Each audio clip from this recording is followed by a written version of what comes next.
포도주는 붉고 잔에서 번쩍이며 순하게 내려가나니 너는 그것을 보지도 말지어다.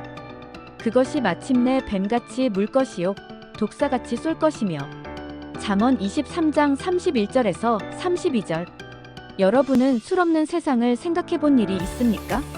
미국 전역에 술 만드는 공장이 하나도 없고 술을 운반하지도 못하고 술을 파는 술집이 미국 전국으로 단 한 곳도 없으며 술은 수입도 못한다는 사실을 생각해 본 일이 있습니까? 술을 파는 술집이 없기 때문에 술을 마시는 사람은 단 한 사람도 없어야 했습니다. 아무도 이런 미국을 상상할 수 없을 것입니다.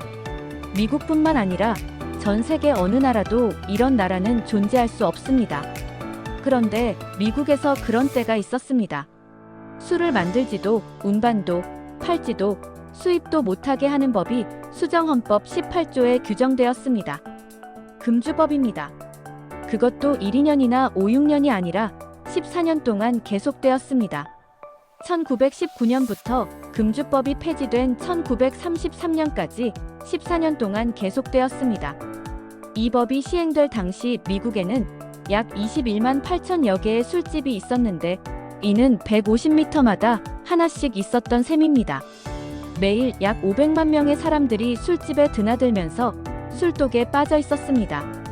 당시 미국에서 정신장애아 75%가 술주정 부모에게서 나왔고 성인 범죄 90%가 술에 의해 발생하였습니다.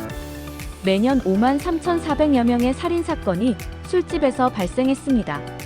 이런 상황에서 금주운동에 앞장선 사람이 빌리 선데이 목사였습니다. 빌립 선데이는 본디 유명한 야구선수였었는데 주님을 영접한 후에 신학을 공부하고 미국에서 가장 영향력 있는 복음 전도자가 되었습니다. 선데이 목사는 위스키와 맥주가 있는 곳이 지옥이라고 일갈하면서 술집과 지옥은 동의어라고 목청을 높였습니다. 술 취한 남편들이 아내들을 구타하고 아이들을 때리며 이웃과 싸움을 벌여 살인과 상해가 그치지 않는 것을 질타하였습니다. 그러나 금주법이 시행되자 집집마다 밀주를 만들어 마셨고 1920년대 밤에 대통령이라 불리던 시카고 마피아 두목 알 카포네가 조직적으로 밀조를 만들어 팔아 그 돈으로 경찰, 검찰, 심지어 판사들까지 매수하여 공공연하게 밀주로 거부가 되었습니다.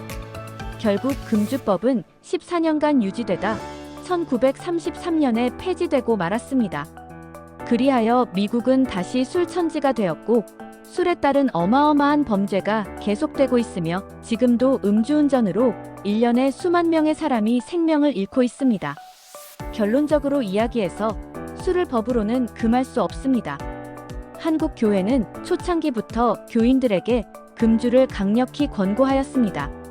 술 마시는 사람은 세례를 받지 못했고 물론 교회 직분도 받지 못했습니다. 그리하여 한국 개신교회는 금주, 금연의 아름다운 전통을 지금도 유지하고 있습니다. 술 마시는 사회를 금주 사회로 만드는 길은 전도밖에 없습니다. 법으로 술을 금할 수 없으므로 우리 그리스도인들은 열심히 복음을 전해서 술 마시는 사람의 숫자를 줄여 나가야 합니다. 술 없는 세상을 만들어야 술로 인한 범죄가 줄어들 것입니다. 문제 해결의 열쇠는 복음 선교에 있습니다. 우리 모두 성령님의 권능을 받아 열심히 복음을 전하여 술 마시는 사람 없는 세상을 확대시켜 나갑시다. 포도주는 붉고 잔에서 번쩍이며 순하게 내려가나니 너는 그것을 보지도 말지어다. 그것이 마침내 뱀같이 물 것이요 독사같이 쏠 것이며. 샬롬. 로스앤젤레스에서 김인수 교수.